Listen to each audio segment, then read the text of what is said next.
Eu quero convidar você, se você quiser abrir a sua Bíblia, fique à vontade, ou se você quiser, acompanhe pela projeção, nós vamos passar o texto para você, aí na sua casa. Nós vamos ler Hebreus capítulo 12, o versículo 1 e o versículo 2, tá? Então vamos lá, Hebreus 12, 1 e 2. Portanto, também nós, uma vez que estamos rodeados de tão grande nuvem de testemunhas, livremo-nos de tudo o que nos atrapalha e do pecado que nos envolve, e corramos com perseverança a corrida que nos é proposta, tendo os olhos fitos em Jesus, o autor e consumador da nossa fé. A nossa vida é uma jornada. Ela está muito mais para maratona do que para uma corrida de 100 metros rasos. A nossa vida é uma jornada. E dentro dessa jornada, nós temos momentos onde usufruímos de oportunidades, de desafios, de momentos alegres, mas também passamos momentos difíceis, provações, lutas, adversidades. A nossa vida é uma jornada. E é por isso que nós precisamos entender a questão da perseverança. É por isso que nós precisamos entender a questão de não desistirmos, porque Deus está conosco nessa jornada. É interessante que esse texto de Hebreus foi escrito numa situação onde o autor de Hebreus incentiva os cristãos que estavam desistindo da vida cristã, justamente por causa das dificuldades que estavam passando, dos desafios que estavam passando, das adversidades que estavam sofrendo, muitos estavam desistindo. E aí o autor de Hebreus conclama a olhar para os homens de Deus, mulheres de Deus do passado, que correram, que venceram. Hebreus capítulo 11 fala sobre os heróis da fé, pessoas que perseveraram, pessoas que lutaram, que venceram. Agora é a nossa vez. Por isso que ele começa o capítulo 12, versículo 1, portanto, está ligando ao texto anterior. Também nós, visto que temos a rodear de tão grande nuvem de testemunhas. Quem são essas testemunhas? As pessoas do Antigo Testamento. As pessoas que venceram, que perseveraram. Se elas venceram, eu também posso vencer. E aí o autor de Hebreus faz uma analogia muito linda sobre uma corrida. E ele coloca a perseverança. Corramos com perseverança a carreira que nos está proposta. Esta é a palavra-chave. A fé gera perseverança. A perseverança gera resiliência, que é fruto da fé. A capacidade de suportar pressão. Sabe que a palavra grega para perseverança é muito interessante. É como se colocássemos uma carga, um peso sobre um animal de carga. E ele está no limite, mas ele continua firme. As patas estão até tremendo, mas ele continua firme. Isto é perseverar. Perseverar é você ficar firme apesar de tudo. Perseverar é você não abrir mão dos seus valores. É você não abrir mão da sua vida. É você não abrir mão da sua fé, apesar das dificuldades, apesar de você estar no limite, continuar de pé. Isso é fruto da fé. Esta aqui é a ideia que Hebreus está dizendo, essa é a ideia que Deus passa para mim e para você. E uma coisa que é importante entender, olhando fitos para o autor e consumador da fé, Jesus. Imagina nessa jornada, nessa corrida. Jesus, ele perseverou e venceu, agora ele me dá forças, te dá forças, para nós corrermos e perseverarmos também. Imagina Jesus na linha de chegada. E ele olhando para você e dizendo, filho, filha, olhe para mim. Fixando atentamente os olhos no autor e consumador da fé. Olha para mim. Não olha para quem está correndo do seu lado, olha para mim. Não olha para aqueles que desistiram, que cansaram, que abandonaram. Olhe para mim. Não olhe para o seu passado. Não olhe para os seus erros. Não olhe para os seus fracassos. Olhe para mim. Você não vai mais para o passado, você vai para o futuro. E o futuro sou eu. Eu sou a linha de chegada. Olhe para mim. Não olhe para as suas forças, mas olhe para mim, porque eu estou te dando forças. Esta é a mensagem de Deus. Fé e perseverança. Quando eu tenho fé, eu persevero. Apesar de estar no meu limite, eu olho fixo para Cristo. E há muitos homens e mulheres de Deus que são citados em Hebreus 11. Que o autor usa esse portanto, olhando as pessoas do Antigo Testamento. Hoje eu quero destacar Abraão. Nós vamos estudar a vida deste homem. E eu quero convidar você para nós lermos Hebreus capítulo 11. Vai estar projetado aí novamente na sua tela para você acompanhar, tá bom? Hebreus 11, versículo 8, 11 e 12, diz assim: Pela fé, Abraão, quando chamado, obedeceu e dirigiu-se a um lugar que mais tarde receberia como herança, embora não soubesse para onde estava indo. Pela fé, Abraão e também a própria Sara, apesar de estéril e avançada em idade, recebeu poder para gerar um filho, porque considerou fiel aquele que lhe havia dado a promessa. Assim, daquele homem, já sem vitalidade, originaram-se descendentes tão numerosos como as estrelas do céu e tão incontáveis como a areia da praia do mar. Abraão é chamado o pai da fé. A história de Abraão começa em Ur dos Caldeus, há 2000 anos antes de Jesus. Então nós pensamos aqui Abraão há 4000 anos atrás. Ele é conhecido pelos cristãos, pelos judeus e pelos muçulmanos. Ele viveu numa região que hoje é o Golfo Pérsico, que é ali Iraque. Ur dos Caldeus. É chamado o crescente fértil. É uma meia-lua, onde todos os primórdios da civilização, ali começou os primórdios da civilização. Era um terreno muito fértil. E Ur dos Caldeus, em 1930, foram achados arqueologicamente as ruínas de Ur dos Caldeus. Para você ter uma ideia, era uma cidade muito avançada, a mais avançada da sua época. Ali tinha um observatório de astronomia, as pessoas adoravam os astros, a lua, adoravam o sol, adoravam as estrelas. Abraão, ele vivia na melhor cidade daquela civilização, no lugar mais fértil, no lugar mais rico. E foi neste contexto que Deus chega para ele e o desafia: Abraão, sai da sua casa, sai do meio dos seus parentes e vai para uma terra. Você vai ser nômade no deserto e eu te mostrarei. E ele obedeceu. É interessante que a obediência dele veio de um lugar onde ele estava numa zona de conforto. Ele estava tranquilo, ele estava bem. E Deus diz para ele: eu farei da sua descendência como as estrelas dos céus.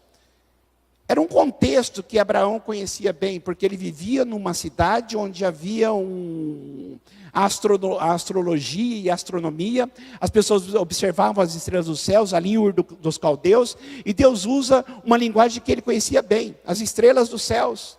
Eu vou fazer da sua descendência como as estrelas dos céus. Eu vou fazer da sua descendência como os grãos de areia do mar. Só tinha um problema técnico. Abraão já tinha 75 anos de idade. Sara, a sua esposa, tinha mais de 60 anos de idade. Sara era estéril. Era um homem velho, um homem já tranquilo, dentro de uma sociedade rica, um homem que já tinha toda a sua vida estabilizada, e é desafiado a crer. Eu te proponho uma jornada, eu vou te mostrar para onde você vai ser nômade. E eu vou fazer da sua descendência como as estrelas dos céus. Ele creu. Isso mudou a sua vida. Isso mudou a sua descendência. Isso mudou o destino. Não somente de Abraão, mas de toda a humanidade. Porque ele resolveu crer. E aqui nós começamos a perceber a perseverança desse homem. Eu quero focar algumas áreas da vida dele, tá? Para nós tratarmos aqui de uma forma cronológica. Já que ele era nômade, automaticamente ele ia onde tinha pastagens. E quando ele saiu rumo a Canaã, teve uma seca muito grande, muito forte naquela época. E já que ele tinha ovelhas, quando ele tinha seus carneiros, ele precisava de pastagem. O que ele fez? Ele foi para o Egito. E lá no Egito, casado com Sara, apesar da sua idade avançada, ela era muito bonita. E aí, o que Abraão fez? Ele disse o seguinte: você vai mentir. Você vai falar que é minha irmã. Porque Faraó pode me matar para ficar com você e fazer com que você pertença ao harém dele. Eu quero destacar a primeira coisa para você. Aquele homem, ele foi abençoado por Deus, não é porque ele era perfeito, mas porque Deus o amava, apesar das suas falhas. Abraão cometeu equívocos. Abraão cometeu erros. Ele não mentiu somente uma vez para Faraó, mas ele mentiu outra vez para o rei Abimeleque, da mesma forma. E uma coisa que eu preciso entender, que a minha jornada, a minha perseverança, a minha comunhão com Deus, a minha vida espiritual e todas as outras áreas da minha vida, ela não é linear. Ela é feita de altos e baixos e muitas vezes eu erro. Perseverar não é nunca errar. Perseverar é reconhecer que errou. É se arrepender pelo erro. E olhar para o Redentor, para o Criador, olhar para a cruz e dizer: me perdoe, eu preciso de ajuda. Quando nós olhamos para a vida desses homens de Deus do Antigo Testamento, quando olhamos para a vida de Abraão, de Isaac, de Jacó, de Moisés, de Davi, quando eu olho para a minha vida, quando você olha para a sua vida, sabe qual que é a mensagem garrafal que Deus nos dá? Nós precisamos de um Redentor. Nós precisamos de um Salvador. É a graça de Deus. Porque nós erramos. Nós cometemos erros, nós cometemos equívocos. Muitas vezes na nossa vida, nós caímos, tropeçamos, e é justamente nesta hora que nós precisamos nos arrepender. Para você perseverar, você tem que reconhecer os seus erros, se arrepender deles, pedir misericórdia para Deus, e dizer: eu preciso de ajuda, eu preciso de ajuda, e Deus vai te ajudar. Deus te ama, Ele vai te ajudar. Eu quero só destacar uma coisa interessante. Isaac fez a mesma coisa depois. Ele mentiu. E sabe o que é muito importante? Quando nós não deixamos bem claro para os nossos filhos os erros que nós cometemos, ele pode repetir esses erros também depois. Muitas vezes nós erramos, mas precisamos chamar pecado de pecado e reconhecer. Fala: filho, o que eu fiz foi errado. Deus me perdoou, mas foi errado. Eu quero melhorar, mas foi errado. Deixar bem claro para ele. Isto é errado. Porque senão você vai ter uma chance muito grande de fazer com que ele repita esses mesmos erros. Ele tem que ficar bem claro na mente dele: o que você fez é errado. Abraão cometeu aquele erro, automaticamente foi uma referência, foi um exemplo para Isaac. Isaac cometeu o mesmo erro também. Eu vou dizer uma coisa para você de todo o meu coração. O seu filho vê você gritando, ele vê você mentindo, ele vê as coisas que você faz, então deixa muito claro para ele: isso é errado. Eu erro, mas eu quero muito melhorar, mas isto é errado. Então deixa isso bem claro, para que ele não tenha uma mente turva, uma mente obscura sobre o que é certo e errado. Então, isso é muito importante nós entendermos. Nas nossas jornadas, nós cometemos erros. Precisamos nos arrepender deles. E saber que Deus nos ama. E Ele deseja nos perdoar e nos ajudar. A segunda parte da vida de Abraão que eu quero destacar é quando ele voltou para Canaã. Quando ele saiu ali novamente do Egito e voltou para Canaã. E ali nós vemos que ele teve uma vida muito conturbada. Tudo começou quando ele, já muito rico, muitas ovelhas, muito carneiros. O que aconteceu? Começaram a ter discussões entre os pastores dele e os pastores do sobrinho dele, Ló. E aí ele disse para Ló: Ló, não tem mais como ficarmos juntos. Nossos rebanhos são muito grandes, nossos pastores estão com problema. Eu deixo você escolher para onde você quiser ir. Se você for para o oeste, eu vou para o leste. E Ló, olhando a região mais fértil, que era de Sodoma e Gomorra, escolheu ir para Sodoma e Gomorra, naquela região mais fértil. E Abraão, automaticamente, foi para outra região. Abraão tinha certeza: onde eu for, Deus vai me abençoar. Onde eu for, Deus vai me abençoar. Mas uma coisa que é importante a gente entender: às vezes na nossa jornada, nós precisamos ter alguns prejuízos para termos paz. Às vezes eu tenho que abrir mão de alguns direitos para viver bem e viver em paz. Eu quero que você guarde uma coisa no seu coração: a vida com Deus não nos exime de lutas, não nos exime de sofrimentos e muito menos de prejuízos. Abraão teve seus prejuízos, Abraão teve seus problemas.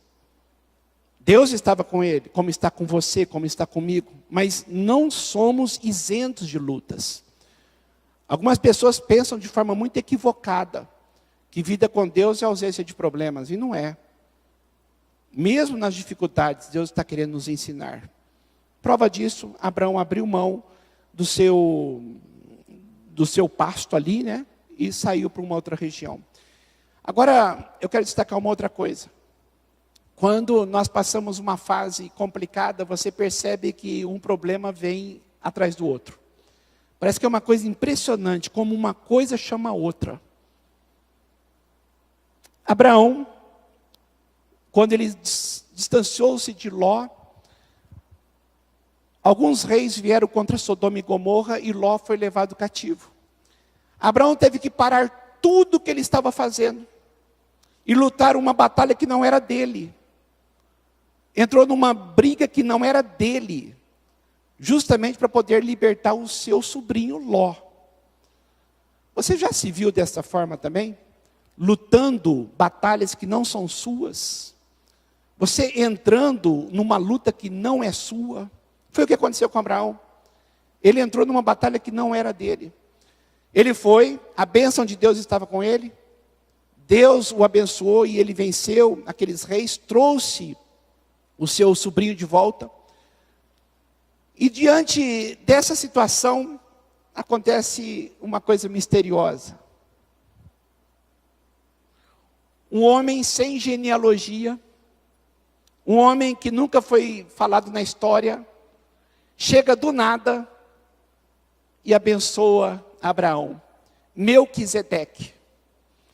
Melquisedeque, rei de Salém, que depois seria Jerusalém. Sacerdote do Deus Altíssimo. Sabe o que Melquisedeque traz para Abraão? Pão e vinho. Hebreus depois cita Melquisedeque como um tipo de Jesus. O que nós podemos perceber? Que naqueles momentos de turbulência, naqueles momentos desafiadores, onde Abraão estava enfrentando um problema atrás do outro, o próprio Jesus vem ali para Abraão trazer pão e vinho. Lembra de João Batista? Eis o Cordeiro de Deus que tira o pecado do mundo. Vem Jesus na figura de Melquisedeque e traz pão e vinho. Na sua jornada, Deus tem te visitado.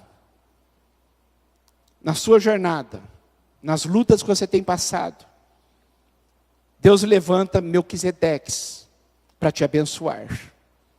É um amigo que te manda uma mensagem, é uma situação, uma palavra, uma música, um texto.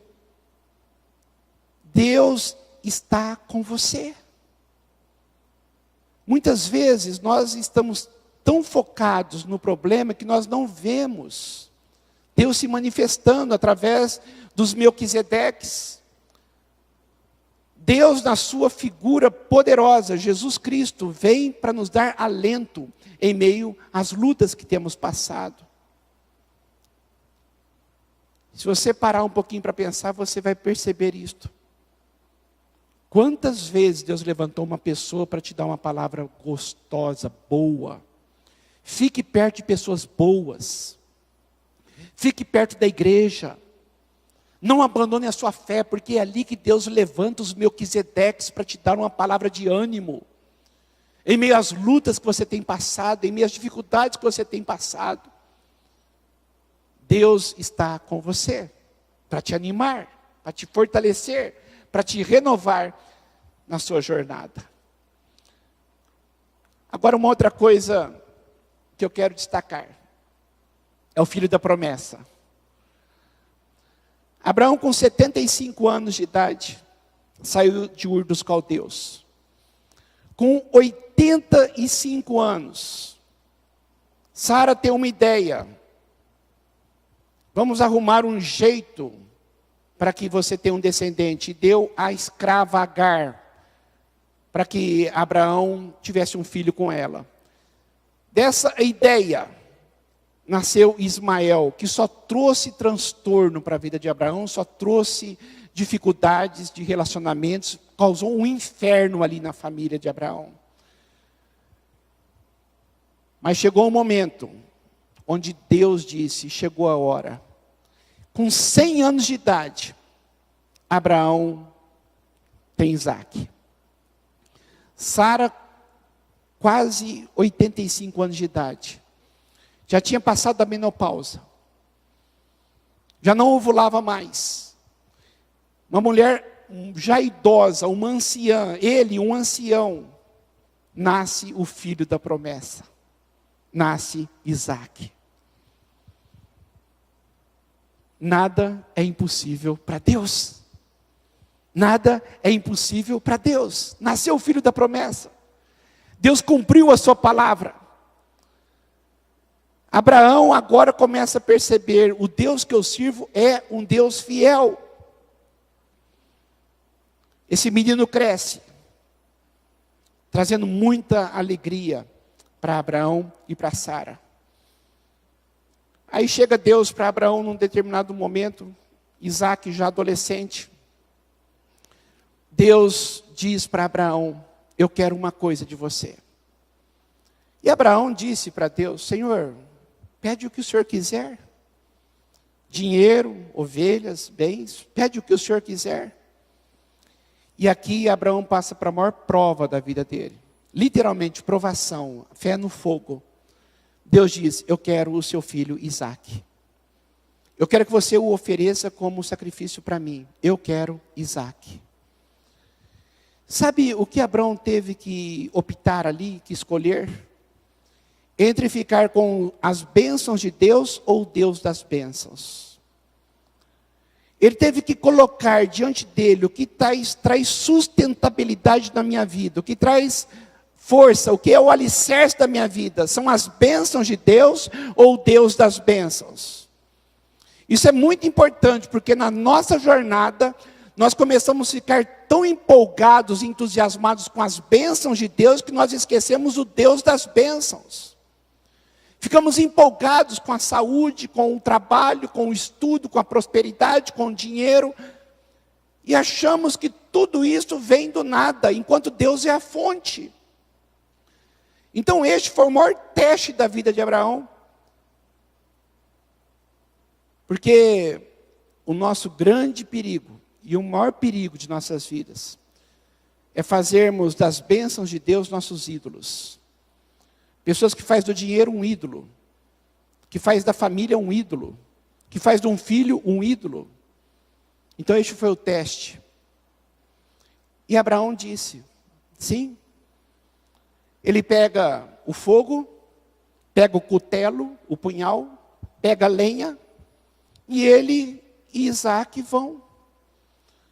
Só que chegou um determinado momento, Isaque olha para Abraão e diz, pai, aqui está a lenha, aqui está o cutelo, aqui está o fogo, mas onde está o cordeiro? Onde está o cordeiro para o sacrifício? Eu fico imaginando o coração de Abraão naquela hora. E sabe o que Abraão disse para Isaac? Deus proverá. Jeová Jirê. Deus proverá para si o cordeiro. E eles continuaram caminhando. Chegaram no alto de um monte chamado Monte Moriá, que também é chamado de Monte Sião. E ali Abraão levanta o altar, coloca o seu filho, amarra-o, e com o cutelo na mão, ele ia matá-lo, e Deus do céu chama Abraão: não faça isto, eu sei que você me ama. E diz a Bíblia lá em Hebreus 11, que Abraão disse, e pensou: se eu matá-lo, Deus vai ressuscitá-lo, porque Deus prometeu que era em Isaac que seria a minha descendência. A fé desse homem era tão forte, tão grande, tão sustentada em Deus, e na sua palavra, e no seu poder, no seu amor, que ele disse: se Isaac morrer, Deus vai ressuscitá-lo. E neste momento, ele abraça o seu filho, como que nascido de novo. E os dois voltam para casa. Sabe por que eles voltaram para casa juntos? Porque Deus proveu um cordeiro. Havia ali um cordeiro entre os arbustos. E Abraão pega aquele carneirinho, imola-o, mata-o. Deus proveu o cordeiro. Sabe por que você tem uma família? Sabe por que você tem a vida eterna? Sabe por que você tem esperança do futuro? Sabe por que você tem vitória na sua jornada? Sabe por que você tem perspectiva? Porque Deus proveu o Cordeiro, Jesus Cristo, para morrer em nosso lugar. Eis o Cordeiro de Deus que tira o pecado do mundo. Esta é a palavra de Deus para a sua vida. Deus está com você na sua jornada. Deus provê. Deus é fiel para cumprir aquilo que Ele promete. Quando nós chegamos no capítulo 21 de Gênesis, nós percebemos uma coisa muito bela. Quando diz que no tempo certo, Deus foi bondoso com Sara. E Sara deu à luz a Abraão um filho, conforme Deus lhe prometera, no tempo fixado por Deus. Gênesis 21, o versículo 1 e o versículo 2. Eu quero colocar algumas coisas para você, dentro desses dois versículos. Preste muita atenção no que eu vou dizer. Eu quero que você olhe bem nos meus olhos e preste atenção nessa palavra. Deus foi bondoso com Sara.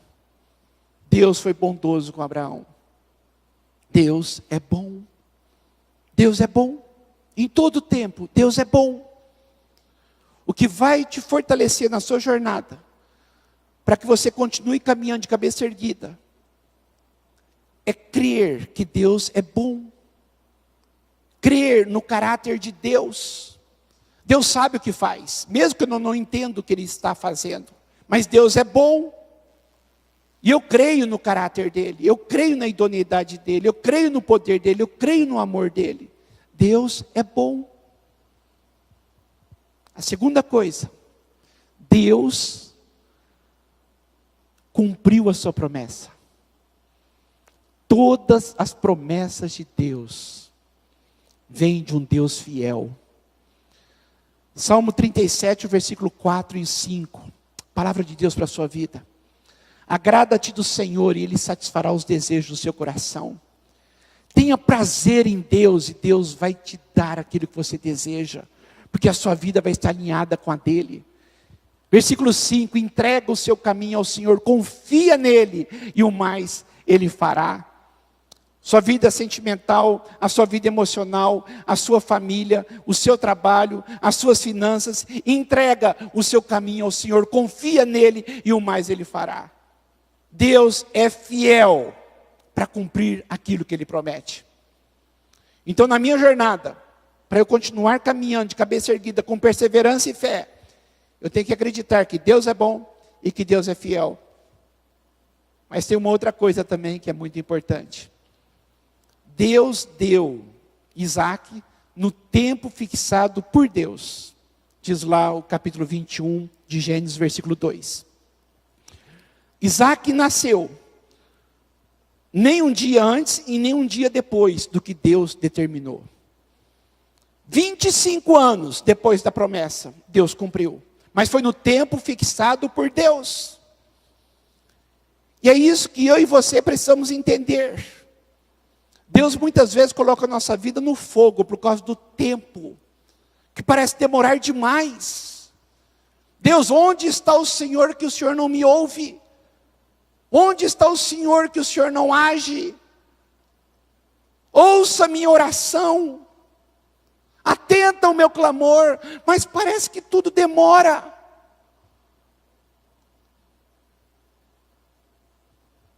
1 Pedro, capítulo 5, o versículo 6 e o versículo 7 diz: humilhem-se diante da poderosa mão de Deus, para que Ele em tempo oportuno exalte vocês.